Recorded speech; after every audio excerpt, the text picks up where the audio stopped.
The morning sun shone brightly on Buckingham Palace as hundreds of tourists gathered outside the famous gates. It was a perfect spring day. Everyone wanted to capture the moment with photos of themselves near the iconic royal residence. Among the crowd was Jennifer Walsh, a 34-year-old social media influencer from Los Angeles. She had flown to London specifically to create content for her Instagram account, which had over 500,000 followers. Jennifer was known for posting dramatic photos and videos that always managed to go viral. Jennifer wore designer clothes, worth thousands of dollars, and carried professional camera equipment. Her perfectly styled blonde hair and flawless makeup made it clear that she took her online image very seriously. She had already posted several photos that morning, but none had gotten the engagement numbers she was hoping for. "I need something bigger," Jennifer muttered to herself while scrolling through her phone. "Something that will really get people's attention." Standing at his assigned post near the palace gates was Guardsman Robert Clark, a 26-year-old member of the Queen's Guard. Robert wore the traditional red tunic and tall black bearskin hat that tourists from around the world recognized immediately. He had served in the British Army for 4 years before joining the prestigious Queen's Guard 6 months earlier.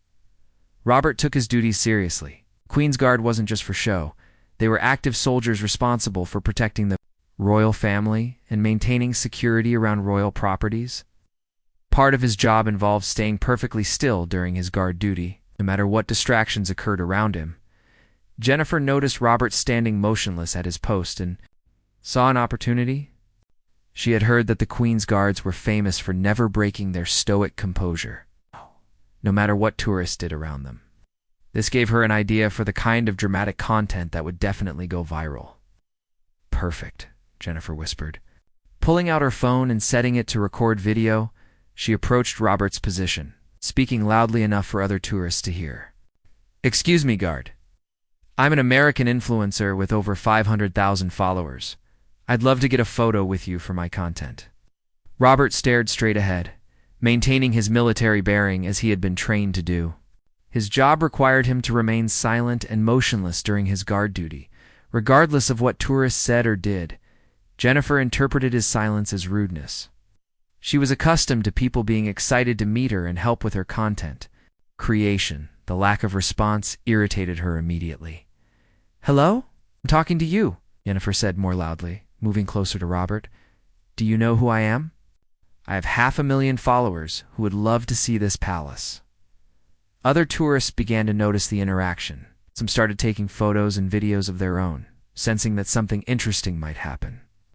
Jennifer noticed the growing audience and became even more determined to create viral content. Robert remained perfectly still, his eyes focused straight ahead. His training had prepared him for exactly this type of situation. Tourists often tried to get reactions from the Queen's Guard, and maintaining composure was an essential part of the job. "This is so rude," Jennifer announced to the crowd around her. "I'm trying to promote British tourism to my American followers, and this guard is completely ignoring me." An elderly British woman in the crowd shook her head disapprovingly. "He's not allowed to interact with tourists while he's on duty. It's part of his job." Jennifer turned toward the woman with annoyance. "Well, that's a stupid rule. How are tourists supposed to enjoy their experience if the guards act like statues? They're soldiers, not entertainers," the elderly woman replied. Politely but firmly, Jennifer felt embarrassed by the correction and frustrated that her content creation wasn't going as planned. She looked at her phone and saw that her live stream had attracted several hundred viewers, but the comments were mostly people telling her to leave the guard alone. "You know what?" Jennifer said, her voice getting louder. "I paid good money to visit this country, and I deserve better customer service than this." She stepped even closer to Robert, now standing just inches from his face. "I'm not leaving until you acknowledge me and help me with my photo."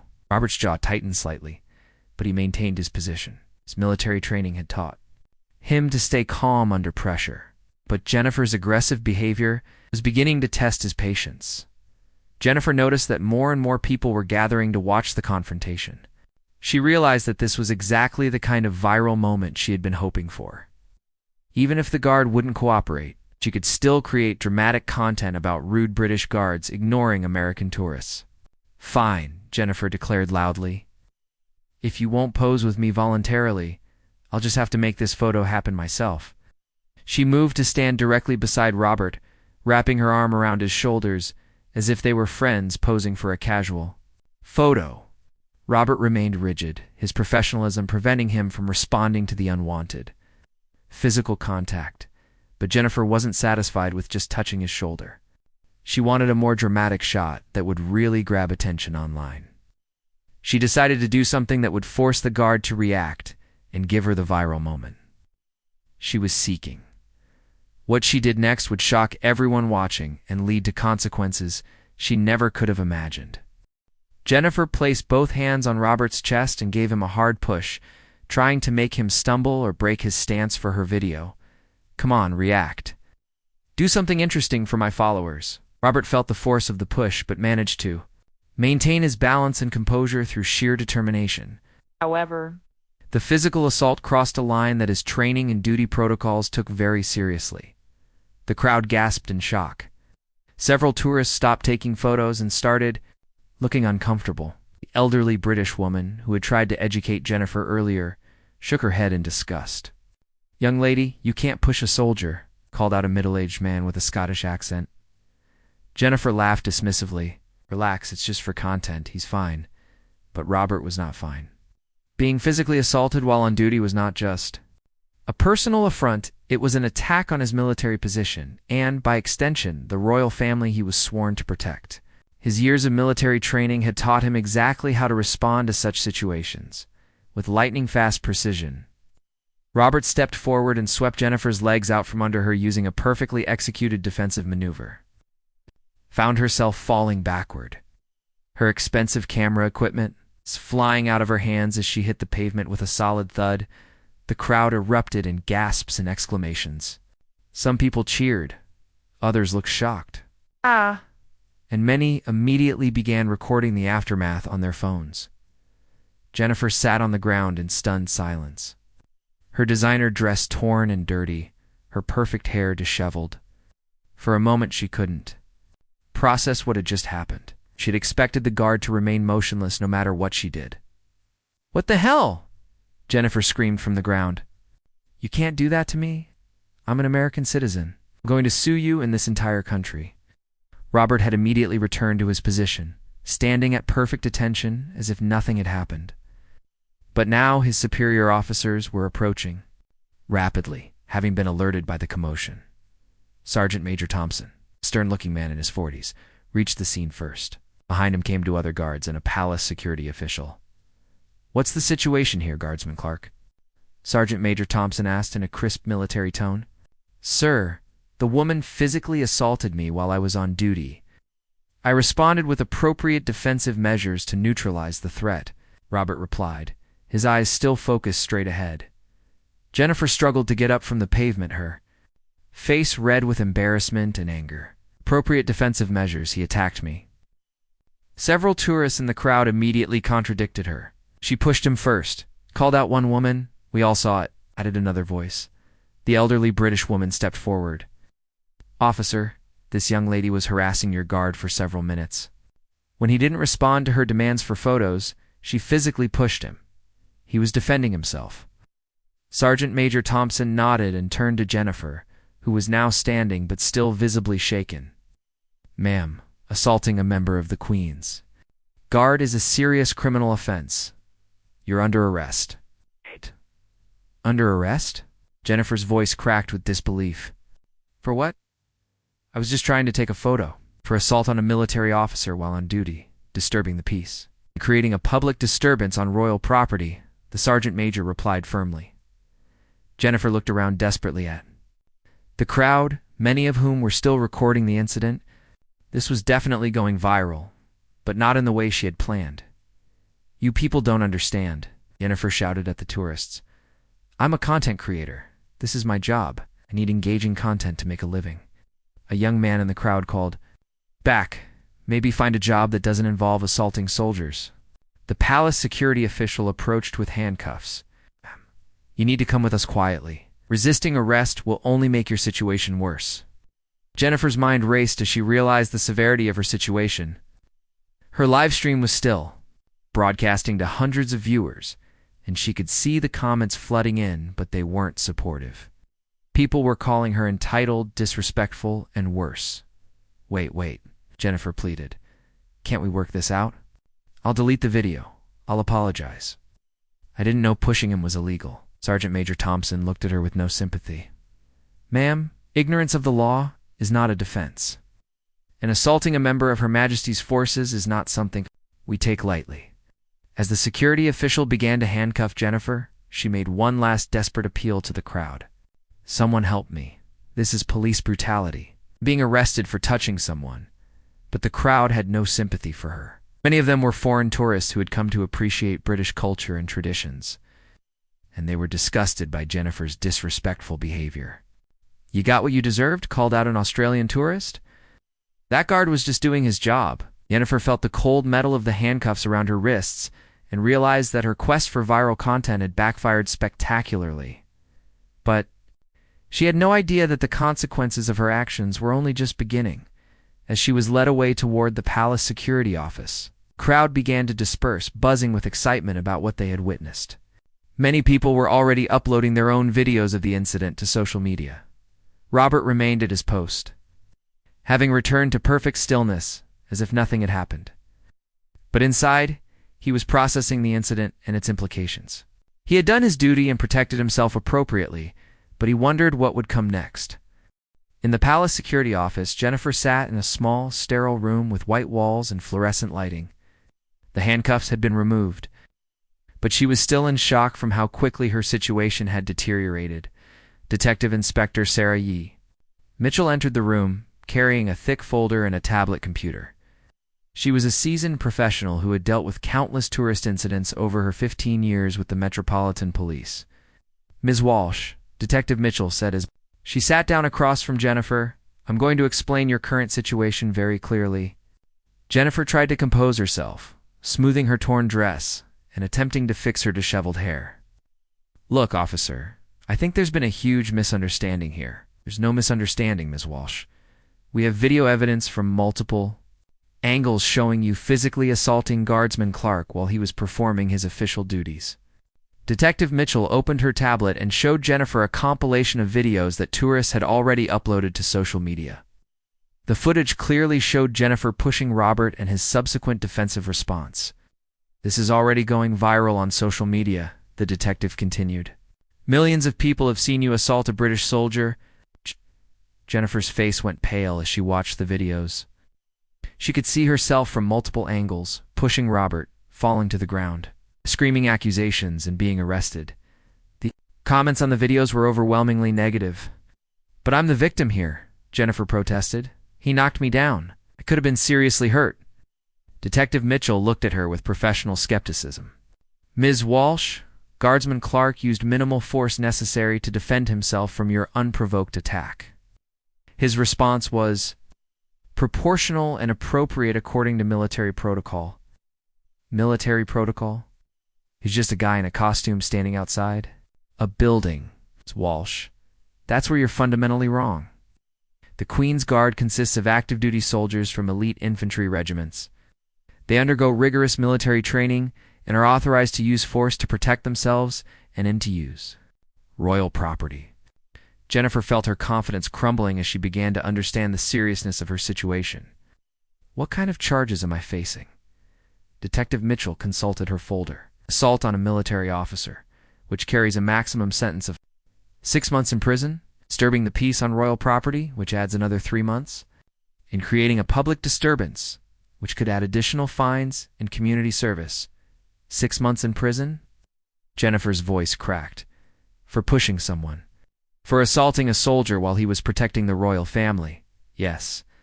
The courts take these matters very seriously. Jennifer's mind raced as she calculated what this would mean for her career and reputation.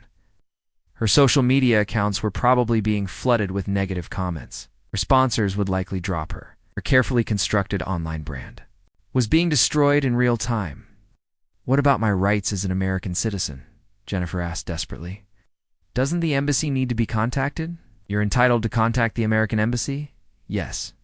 But Ms. Walsh, being American, doesn't exempt you from British law. In fact, your behavior reflects poorly on American tourists in general. Detective Mitchell leaned forward slightly. Ms. Walsh, I need to ask you something. What exactly did you think would happen when you pushed that guard? Jennifer struggled to find an answer that didn't make her sound completely foolish. I thought he would just stand there and take it. I heard that Queen's guards never react to anything. They don't react to verbal provocations or minor distractions. But physical assault, that's a completely different matter. They're trained soldiers, not mannequins. I didn't know, Jennifer whispered, finally beginning to grasp the magnitude of her mistake. Ms. Walsh, ignorance isn't an acceptable excuse. You're an adult who chose to physically assault someone. The fact that you did it for social media content actually makes it worse, not better. Detective Mitchell pulled up Jennifer's Instagram account on her tablet. I see here that you have 547,000 followers and regularly post content from your travels. You're clearly an experienced content creator who should understand the importance of respecting local laws and customs. Jennifer watched in horror as the detective scrolled through her feed.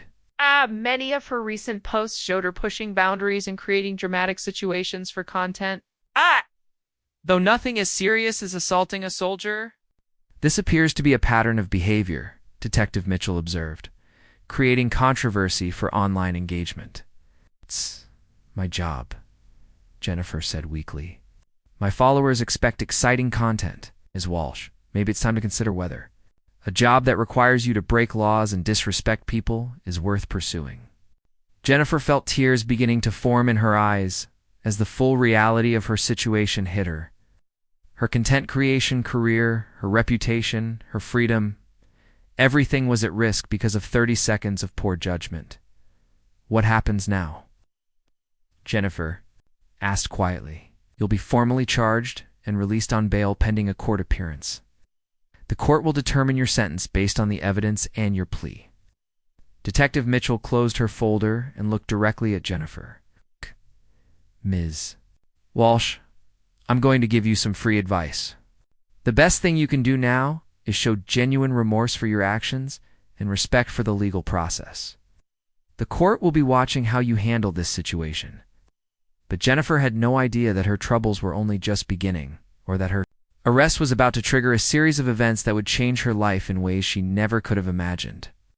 Jennifer was released on bail 6 hours later, but stepping outside the police station felt like entering a nightmare. News crews were waiting on the street, having been tipped off about the incident by the viral social media videos. Ms. Walsh? Ms. Walsh. Reporters called out, shoving microphones and cameras in her direction. Do you have any comment about assaulting the Queen's Guard?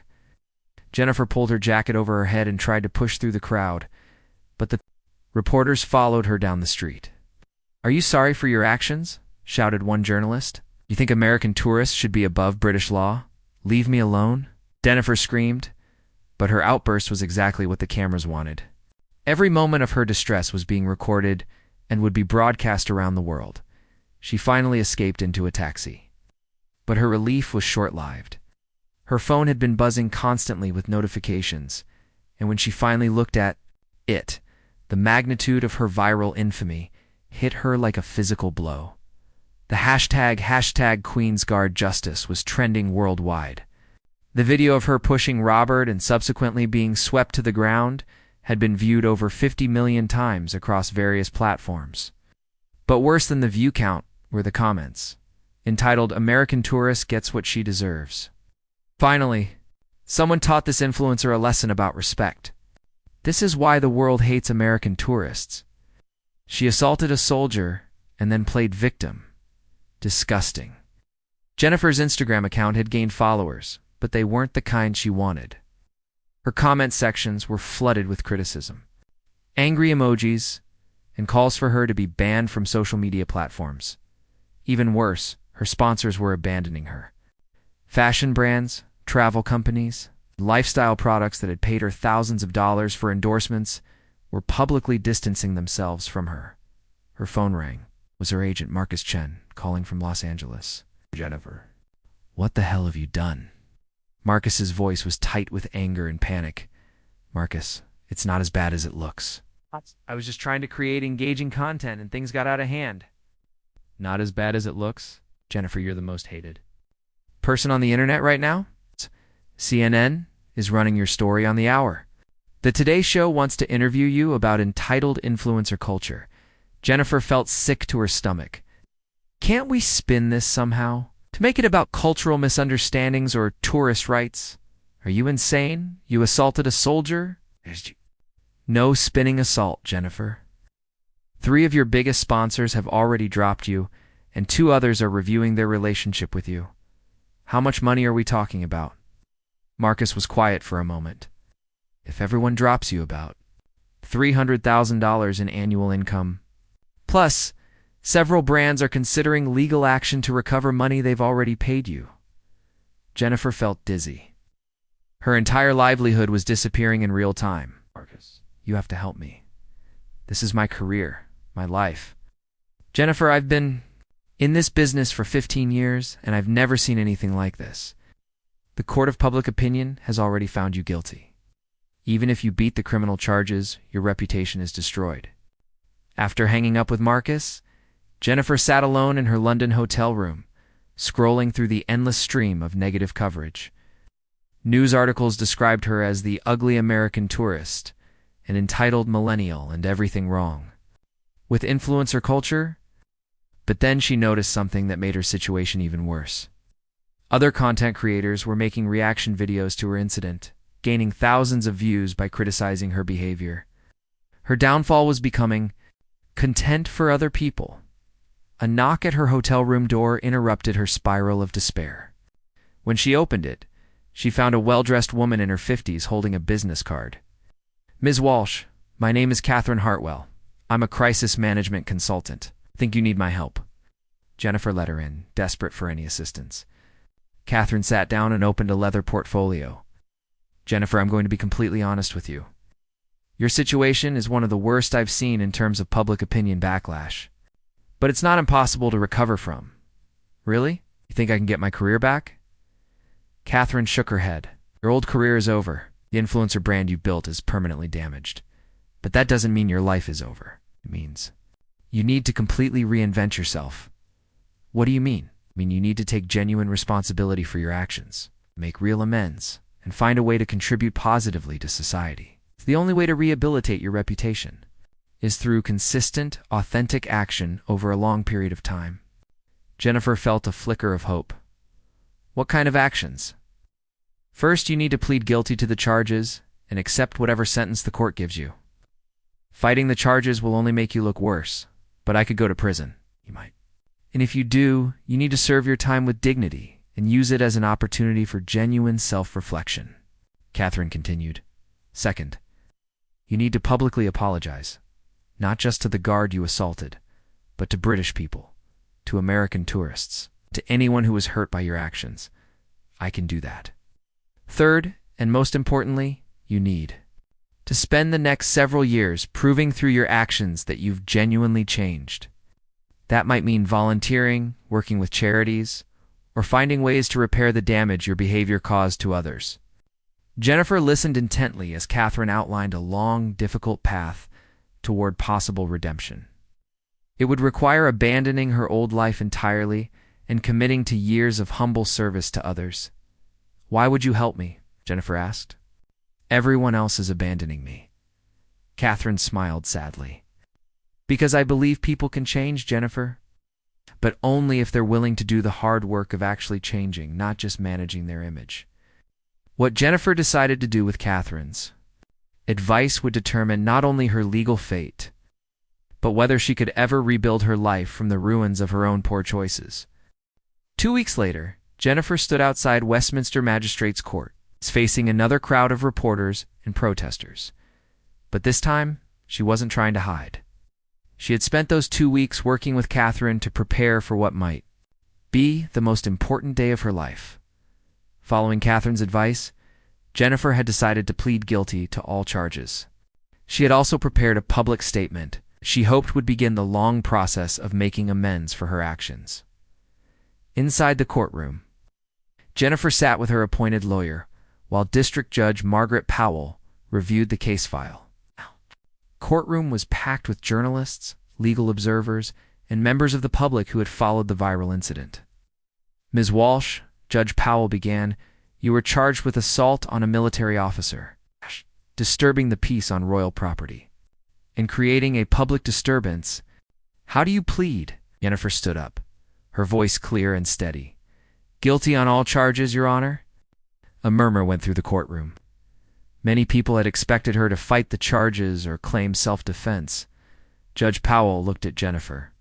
With interest, Ms. Walsh, you understand that by pleading guilty, you're accepting full responsibility for your actions.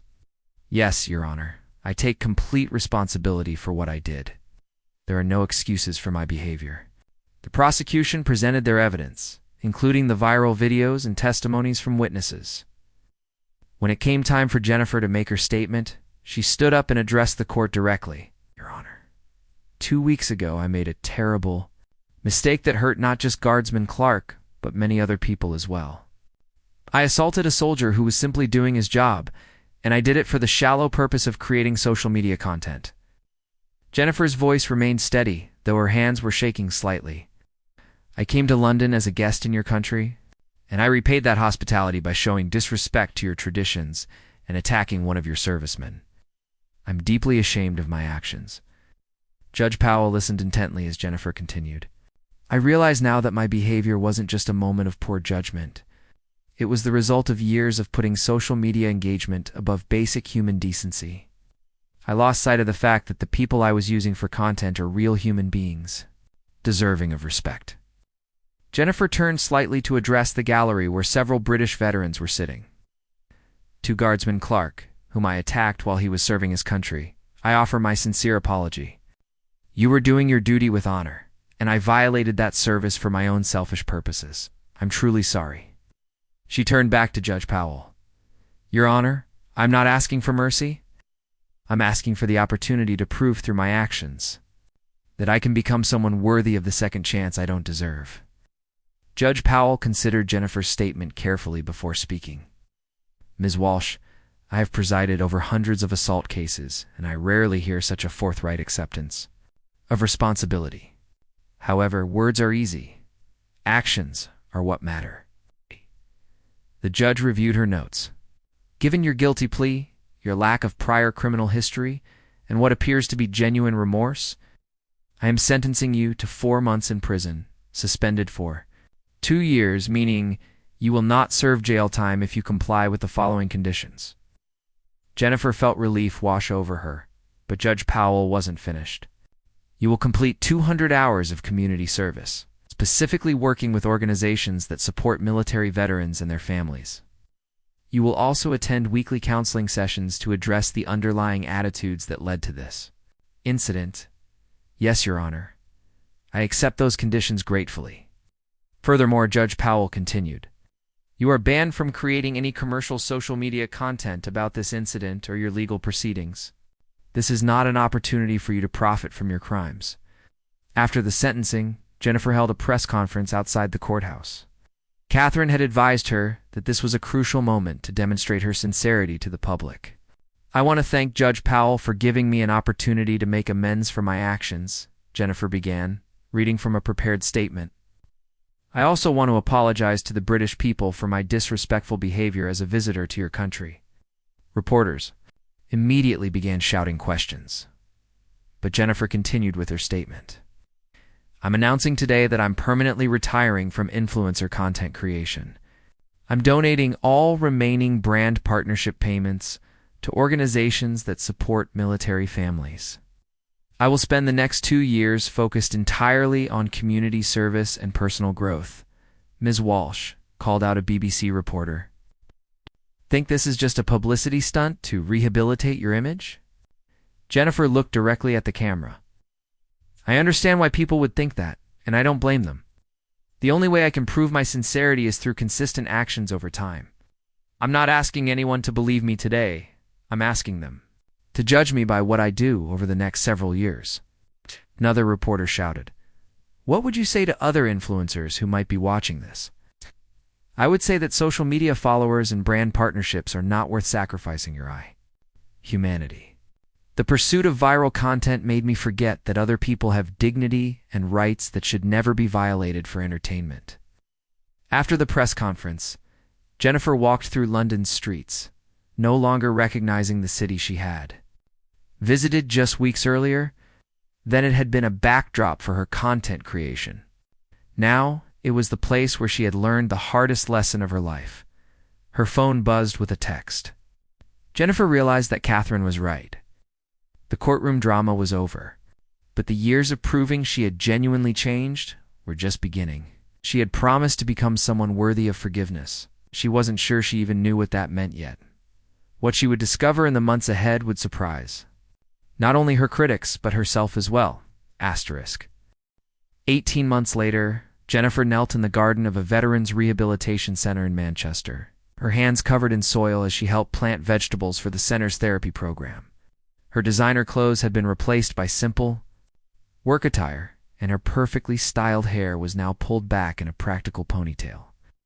"Jennifer, the tomatoes are looking good this year," said William Harrison, 70-year-old veteran who had lost his leg in the Falklands War. "You've got a real knack for this gardening business." Jennifer smiled genuinely, the first truly happy expression she had worn in public since the incident at Buckingham Palace. "Thanks, William. Never thought I'd find peace working in dirt. But there's something healing about growing things instead of destroying them." The past 18 months had been the most challenging and transformative of Jennifer's life. True to her word, she had completely abandoned social media content creation and had thrown herself into community service work. Her first assignment had been at a homeless shelter for veterans, where she served meals and helped with basic administrative tasks. The work was humbling and eye-opening. Many of the men and women she served were struggling with PTSD, substance abuse, and the challenges of transitioning from military to civilian life. Initially, some of the veterans had recognized her from the viral video and were hostile toward her. But Jennifer had absorbed their anger without complaint, understanding that she had earned their distrust through her actions. "You're that girl who attacked the Queen's Guard," one veteran had said during her first week. "What are you doing here? Looking for more content?" "No, sir," Jennifer had replied quietly. "I'm here because I did something terrible, and I need to spend a long time making up for it." Gradually, through consistent work and genuine humility, Jennifer had earned the respect of the people she served. She learned their stories, remembered their names, showed up every day, regardless of how she was feeling. Her counseling sessions with Dr. Rebecca Thornton had forced her to confront the deep insecurities and need for validation that had driven her destructive behavior. "Jennifer," Dr. Thornton had said during one particularly difficult session, "your addiction to social media validation was masking a profound emptiness in your sense of self-worth. You were using other people's attention to fill a void that could only be filled from within." The therapy was painful, but necessary. Jennifer had to acknowledge that her influencer lifestyle had been built on narcissism and exploitation of others' desire for entertainment. Now, working in the Veterans Garden, Jennifer reflected on how much her perspective had changed. Man working beside her, William Harrison, had fought in an actual war and lost a limb serving his country. Yet he had never sought attention or praise for his sacrifice. His quiet dignity taught her more about real strength than any viral video ever could. Jennifer called out Sarah Mitchell, the center's coordinator. "There's someone here to see you." Jennifer looked up to see Guardsman Robert Clark approaching the garden area, still in uniform but clearly off duty. Her heart raced with anxiety and shame. She hadn't seen him since the day of the incident. "Guardsman Clark," Jennifer said, standing up and wiping her hands clean. I wasn't expecting to see you." Robert looked around at the rehabilitation center, taking in the peaceful garden and the veterans working alongside Jennifer. "I heard about the work you've been doing here. I wanted to see for myself." Jennifer felt tears forming in her eyes. "I owe you an apology that I can never fully express. What I did to you was inexcusable. You've already apologized, publicly. And privately, what I'm interested in now is what you've done since then." William Harrison approached them, curious about the uniformed visitor. When Robert introduced himself, William's face lit up with recognition and respect. "Guardsman Clark, you're the soldier from that video. It's the one who defended himself against this young lady here." Robert nodded politely. "Yes, sir. It's though I prefer to focus on what she's become since then rather than what happened that day." Jennifer looked surprised. "What I've become?" Robert gestured around the garden. Sarah Mitchell told me you've completed over 300 hours of community service here, well beyond your court requirement. She said you've become an integral part of their program. It's not about fulfilling requirements anymore, Jennifer said quietly. These people taught me what service really means. Robert studied her face, looking for signs of the entitled, the aggressive person he had encountered 18 months earlier. Instead, he saw someone who had been fundamentally changed by humility and genuine service to others. Jennifer, Robert said, I want to tell you something. After our incident, I received thousands of messages from people supporting me and condemning you. But I also received some very thoughtful messages from people who had made their own serious mistakes and found ways to redeem themselves. Jennifer listened intently, unsure where this conversation was leading. Those messages made me think about the difference between justice and revenge. Justice was served when you were held accountable for your actions. God, but what you've done since then, that's something more than just serving your sentence. Harrison nodded approvingly. This girl has worked harder than anyone I've seen. She's here early, stays late, and never complains about the difficult tasks. Robert looked at Jennifer directly. I came here today because I wanted to offer you something. What's that? Forgiveness. Not just for what you did to me, but forgiveness that acknowledges you've become someone different than the person who pushed me that day. Jennifer felt tears streaming down her face. She had hoped for this moment, but never believed it would actually come. Robert, I don't know if I deserve your forgiveness. Forgiveness isn't about deserving it, Jennifer. It's about recognizing genuine change and choosing to move forward rather than staying trapped in the past. Sarah Mitchell approached the group. I'm sorry to interrupt, but Jennifer, I wanted you to know that the board has approved your proposal for the expanded Veterans Therapy Program. Your fundraising efforts have been remarkable. Jennifer wiped her eyes and looked embarrassed. I didn't do that for recognition. I know you didn't, Sarah replied. That's exactly why it was so successful. People can tell when service is genuine. Robert looked intrigued. What kind of program? Sarah explained. Jennifer developed a comprehensive support system for veterans transitioning to civilian life. It includes job training, counseling services, and community integration programs. She's raised over £100,000 in funding. How did you manage that? Robert asked, impressed despite himself. Jennifer looked uncomfortable discussing her achievements. I used my contacts from my old life, former sponsors, business connections, people who had worked with me before. I reached out to everyone I could think of and explained what these veterans needed, and they responded positively. Most people want to help worthy causes. They just need someone to show them how their contribution can make a real difference. William Harrison smiled proudly. She's got all of us involved too. Veterans helping other veterans, sharing our experiences and supporting each other. It's become something really special. Robert realized that Jennifer had transformed her former platform and connections into something genuinely beneficial for others. Instead of using people for her own gain, she was using her resources to serve them. Jennifer, Robert said, I have a confession to make. I didn't just come here randomly today. She looked puzzled. What do you mean? I've been following your work for months, reading about the programs you've developed, the lives you've helped change.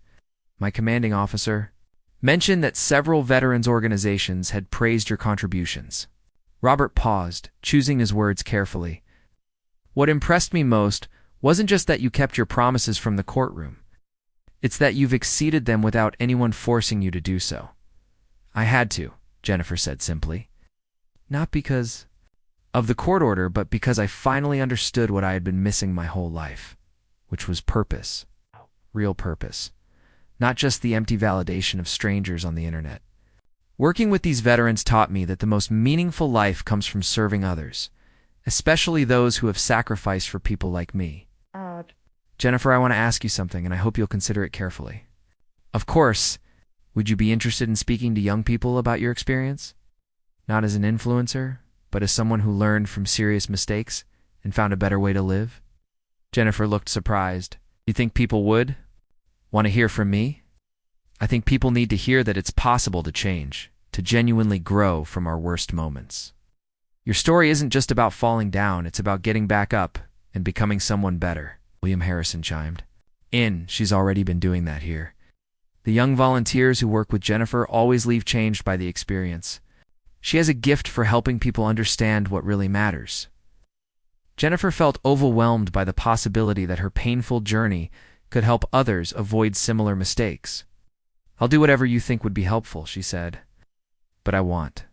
To be clear, this isn't about rehabilitating my image or getting back into public life. If speaking out can help even one person make better choices, then I'll do it." Robert smiled the first time he had smiled when thinking about Jennifer Walsh.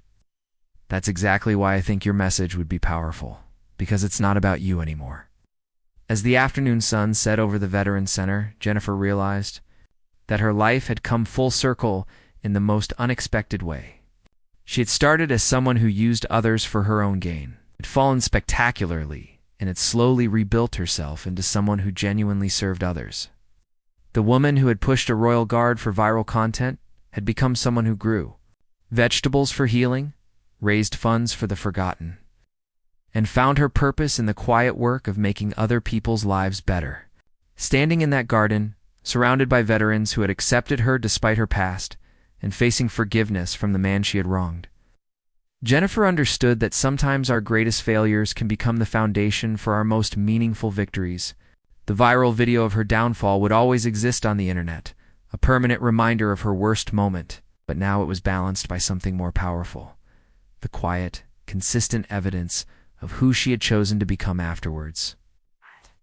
That transformation, invisible to most of the world, but profound for those who witnessed it firsthand, proved that redemption is possible for anyone willing to do the long, hard work of becoming worthy of it.